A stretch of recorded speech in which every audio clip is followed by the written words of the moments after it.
इतने hyper sensitive लोग हैं आजकल। यहाँ कोई जेनजी है? जेनजी की डेफिनेशन पता है ना? कोई एक पर्टिकुलर ईयर के बाद जो पैदा हुए वो इतना पॉलिटिकल करेक्टनेस चाहिए इनको हरामजादों को। कुछ कोई है जेनजी? आप लोग भी हैं? तो आप लोग हैं इतने सेंसिटिव कि अगर मैं बोल दूं कि ये LGBT वाले सब के होते हैं तो आप मेरी बुंड फाड़ देंगे ऐसा? क्योंकि मेरा इंटेंशन है नहीं, मैं बस अलग जनरेशन से हूं, समझ रहे?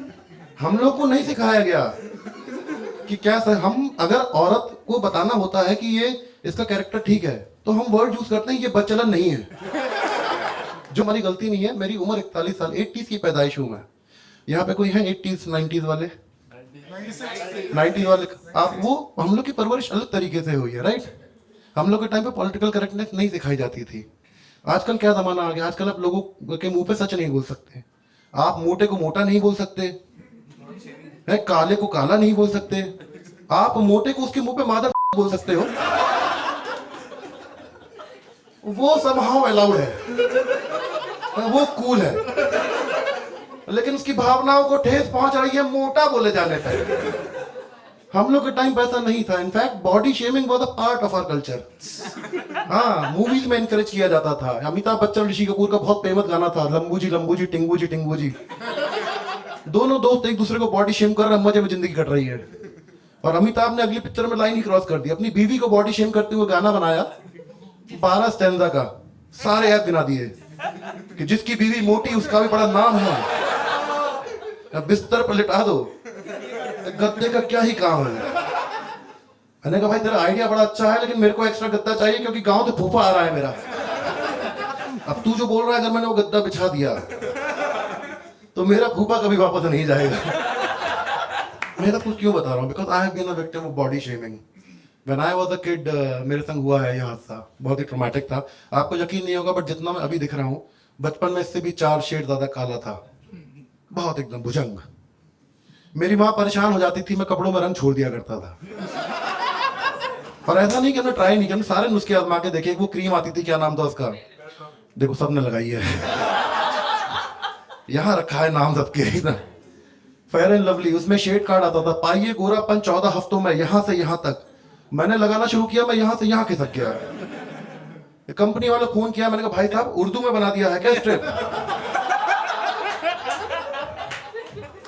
मेरी माँ ने सारे घरेलू नुस्खे बता दिए कि बेटा करेले का छिलका लगा लिया कर, पपीते का छिलका लगा लिया कर। एक पॉइंट वो आ गया, मेरे घर में जो भी सब्जी बन रहा है उसका छिलका डस्टबिन से पहले मेरे मुंह पर जा रहा है। लेकिन होता थोड़ी ना है। तो by the time I was 9 years old, I had made my peace with it कि अब इसी ऐप के संग जीना है तो वैसे ही औकात के अनुसार सपने देखेंगे, मजे में रहेंगे। तो मैंने मोहल्ले पड़ोस में रहने वाली सारी लड़कियों की लिस्ट बनाई और उनको खूबसूरती के आधार पर रैंक किया और 1 से 10 तक खुद ही डिलीट कर दिया। मैंने वो गेम ही क्या शुरू करूंगा। मैं अपनी जिंदगी मजे से जी रहा था, बट उस जमाने के समाज को मैं बहुत चुन ली थी तुम्हारे ऐप तुम्हें याद दिलाने की। मूवीज में भी दिखाते थे कि एक आदमी ने पाव चुरा लिया तो उसके बेटे के हाथ पे टैटू बना गया, मेरा बाप चोर है। ऐसे ही मेरे मोहल्ले वाले एक दिन आए, मेरे हाथ पे टैटू बना के गए, मैं काला हूं। चूतिया काली इंक से बना के गए, वो आज तक नहीं दिखता है वो टैटू। तो एक दिन मैं अपने घर के सामने बैठा हुआ था, माइंडिंग माय ओन बिजनेस, और पड़ोस वाले घर में 13-14 साल की लड़की रहती थी। वो बाहर निकली, मुझे छेड़ने लगी फालतू कि कलुए ओए, भाई कल्लू करियट कर, मतलब 1.5 मिनट में 1500 पर्यायवाची बता दिया उसने काले शब्द के। मैं उसको मना कर रहा हूँ, दीदी नहीं बोलो मुझे खराब लग रहा है, तो मुहावरों पे उतर आई कि काले कलूटे बैगन लूटे। उसको मना कर रहा हूँ, मान ही नहीं रही है, वो मुहावरे मारे जा रही है। फिर एक पॉइंट पर उसने ऐसा कमेंट पास किया where I had to retaliate. उसने लाइन क्रॉस की। उसने कहा तेरे घर में तो कोई नहीं है इतना काला, तू कैसे निकल गया, जा जाके अपनी माँ से पूछ। अब ये गलत है, राइट? ये उस जमाने की सेंसिबिलिटीज के हिसाब से भी गलत है। और मैं 9 साल का बच्चा गुस्से में हूँ, I am not very proud of it, लेकिन मैंने जवाब दे दिया उसे।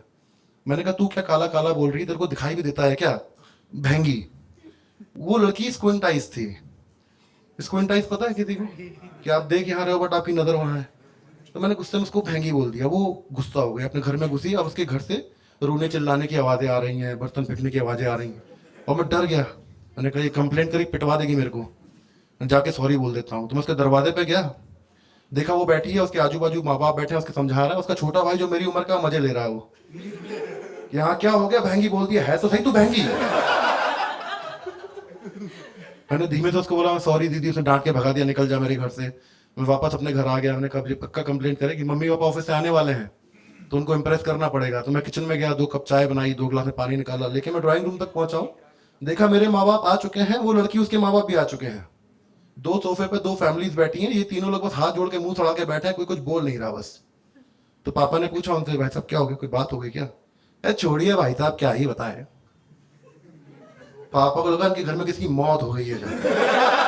ये इतने सदमे में है, बात भी नहीं कर पा रहे हैं। उन्हें दोबारा पूछा, नहीं भाई साहब कोई बात है तो बताइए। छोड़िए भाई साहब, क्या ही बताए।